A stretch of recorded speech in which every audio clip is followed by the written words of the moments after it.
Hey, what's up guys? So as you can see here from the aspect ratio, this one's a little bit small. It's because we're going to play a Game Gear game. Let's just go ahead and hop straight on over to it, and I'll put the sound on here. This is my first time trying this. This is Tengen World Cup, and this is a game that's definitely not all that well known. But when it came out, it had a lot of good reviews. So let's see if we can figure out what's going on. Now, I'm going to warn you that it's going to take me a little while to get used to the controls. I'm using a Genesis controller, but remember the Game Gear only has 2 buttons. So we'll see what we can do. It's pretty cool. I can change my uniform color, change the kit color right before the match, which is pretty neat. You can change it to whatever works the best for you. That itself is different than just about every other game I've played. So we'll see how this goes.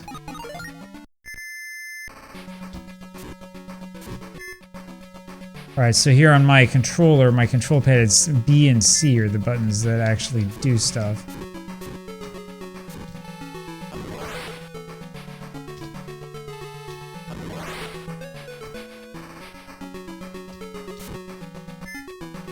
Well, that wasn't much. Okay, so yeah, we'll see. See what we have to do here to get the ball in an actual attacking position.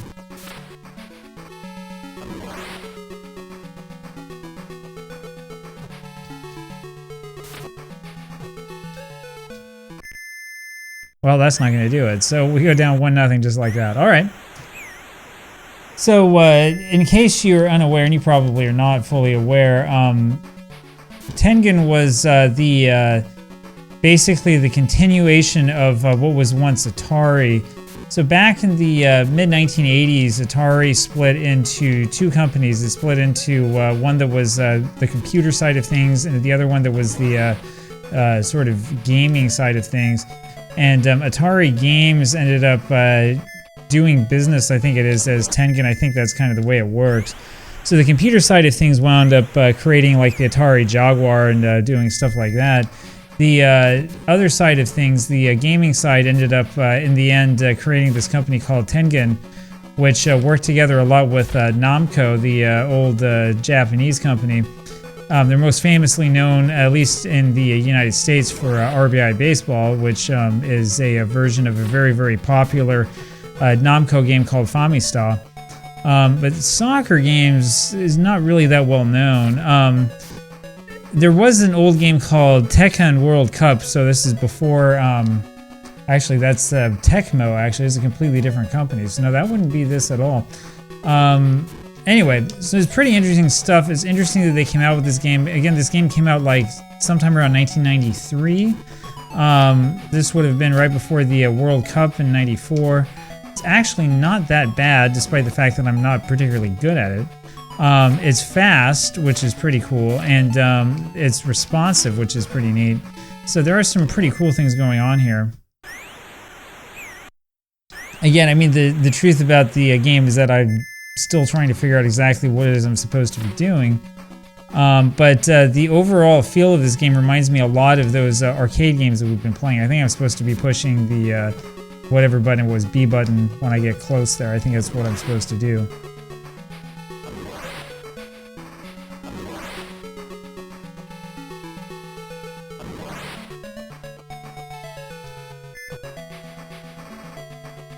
Anyway, so yeah, it's alright. It's maybe not the best game I've ever played, and you can see if you've been paying attention here to this, there is a hotspot right there that the computer keeps kicking from. So this is definitely a game that has those sort of hotspots. I think I've noticed a lot of football games have that sort of thing, where there's like going to be one spot on the pitch where if you kick it from there, it's basically guaranteed to be a goal no matter what.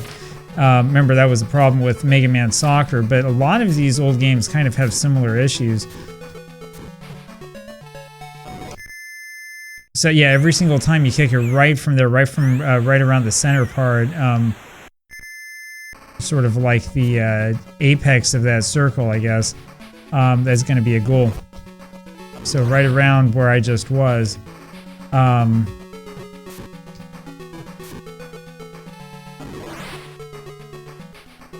Anyway. And then the other kind of frustrating thing here is that the same button for pass is also for shoot. It's also the button to do a sliding tackle. So, I mean, there's not really much you can do about that, I guess. Because there's only 2 buttons on the whole console.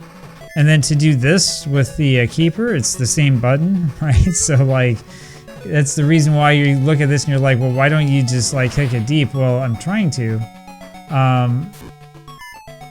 The other thing is that, I don't know, now it's got to be set up on purpose to be this way, but when the keeper has the ball and he's going to, you know, kick it deep like that, the way that you choose direction is actually backwards. So you push like up to go down, down to go up. I'm not sure why they did that, but that's what they decided to do. The other thing is that that button that's mapped here to B on this controller is also the button that you use to change players on defense. So it's all using the same button.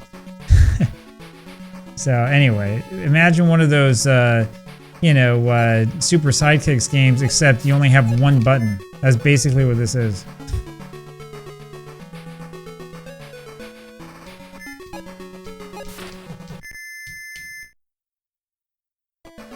So we're down 6-0.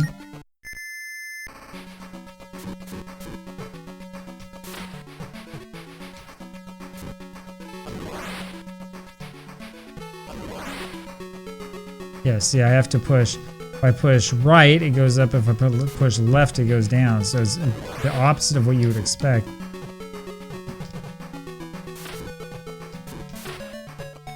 But for a Game Gear game, this has really, you know, good controls. You have to remember the Game Gear is the same as the Sega Master System. It's actually a little bit worse, I think, in terms of its hardware capabilities than the Master System. But yeah, this is basically a Sega Master System type game, but it doesn't really play like one. The detail in the graphics is pretty good. It's almost as if it were a Genesis game. It's not quite that good, but it's comparable. The only real problem, of course, is that, like, you can't see anything because the screen's so small. The bigger problem is that, like, the controls in this game were very, very questionable.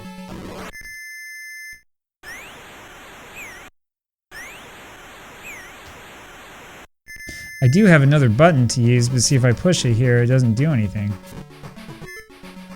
Or I guess I can, like, pass it backwards if I use it? I don't know, we'll play around with it a little bit here.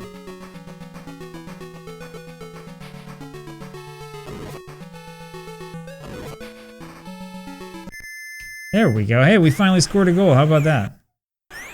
7-1. We're getting there.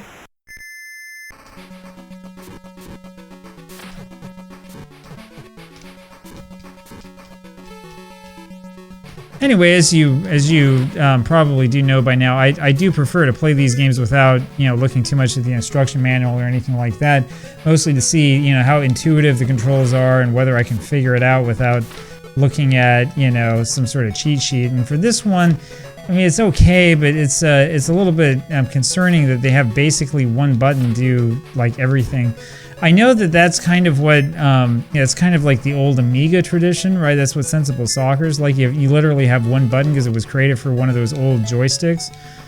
But in this case, they probably could have done a better job than that. I mean, you know, there are NES football games that have much more intuitive control schemes than this.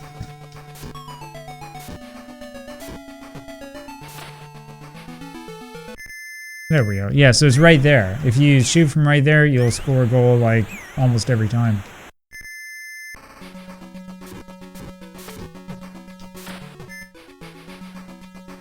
Anyway, this game also, I didn't check out the options. Maybe we can check that out in a second and see if there are any options for playing a longer game or whatever. I didn't see anything like that, so this is going to probably end up being a relatively quick video. The other nice thing, of course, is that there's actually music, which makes it stand, you know, above old FIFA International Soccer or whatever it was called, and to some extent. Yeah, if you just shoot from right there, it's a goal every time. It's the exact same as Mega Man's Soccer. It's the exact same approach.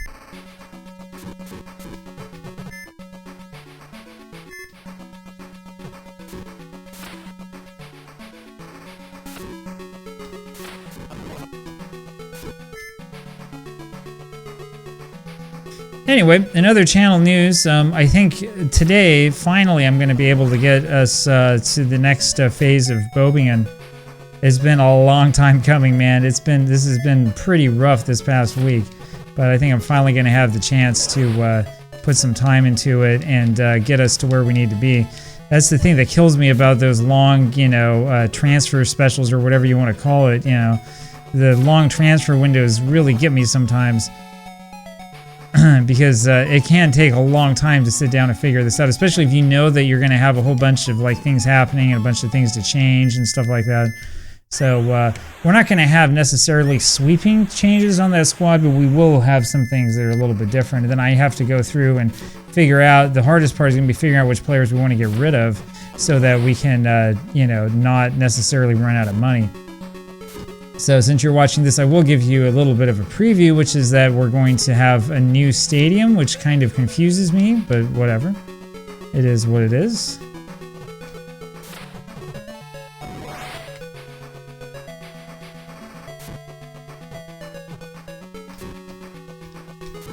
Anyway, the most impressive thing about this game is its speed for a Game Gear game. This has got to be one of the fastest Game Gear games I've ever played.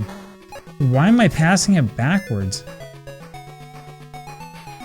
Okay, whatever. And there you go.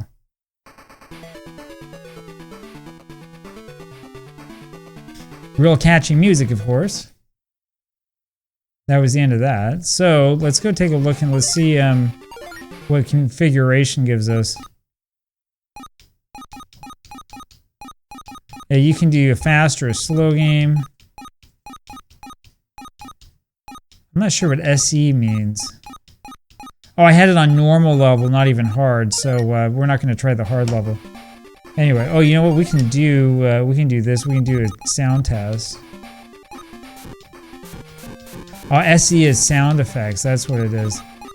So you can change it so it's sound effects only if you want to get rid of that music. I'm not sure why you'd want to do it. I mean, the music's kind of a cool part of the game, so...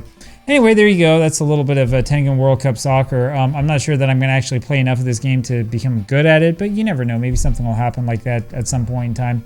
Talk to you later.